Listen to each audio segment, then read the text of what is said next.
Today I'm going to talk about the GREEKO cymbal. It's a very unique piece that was part of the trap set which was attached to the boomers and was widely used in the 1920s and 30s. You have great masters like Zooty Zingleton, Baby Dodds, Ray Baldock, Gene Krupa, all of them used it, which is more or less like this here. This one here, I had it made, very similar. It's kind of like a crotale, but the shape was a little different. Take a look at the video. See? It's an exceptionally fascinating and impressive piece of music. I found that it was particularly nice because they used it right in the middle of a phrase, as a very distinctive and highly creative rhythmic accent.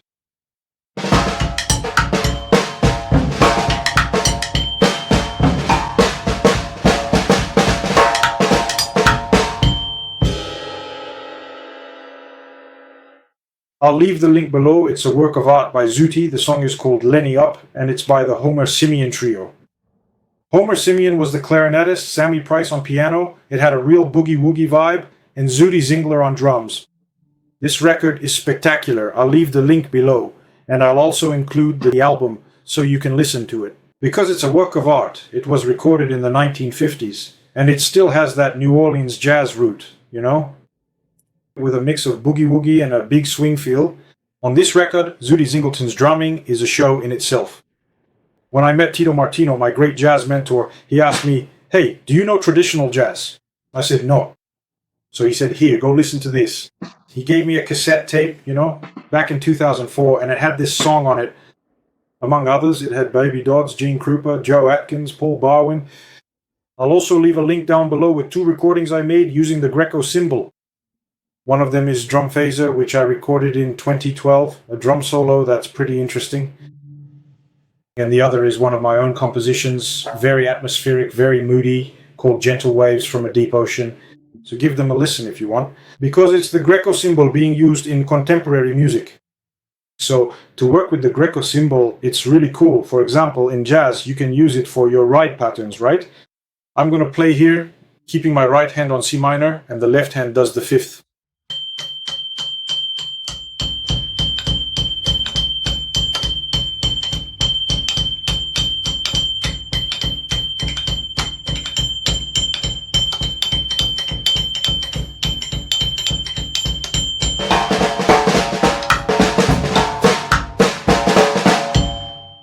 The legendary and highly influential instructional book titled Syncopation, specifically located on page 12, contains several rhythmic variations that we can appropriately refer to as essential jazz patterns. Therefore, let us take a closer look at these examples together.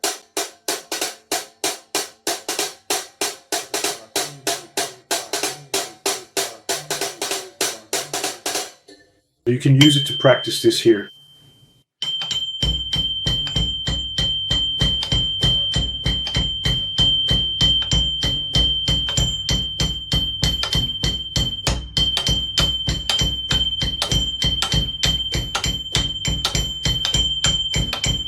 Then you start coming up with things, letting your imagination run wild.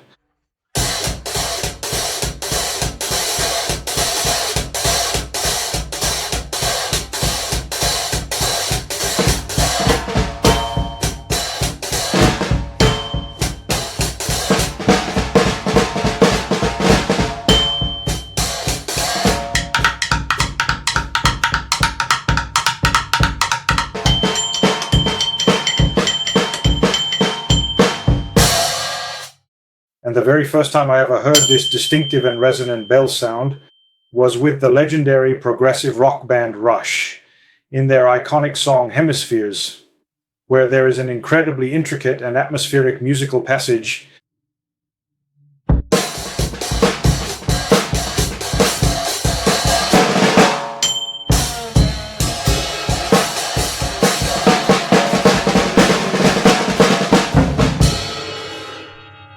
When I heard that for the first time, I thought, wow, that's amazing, right? Because what's cool about it is the contrast between the low, heavy sound that all the drums bring and this subtle touch, a refined, good-humored, delicate touch that creates a nice contrast with all the brutality.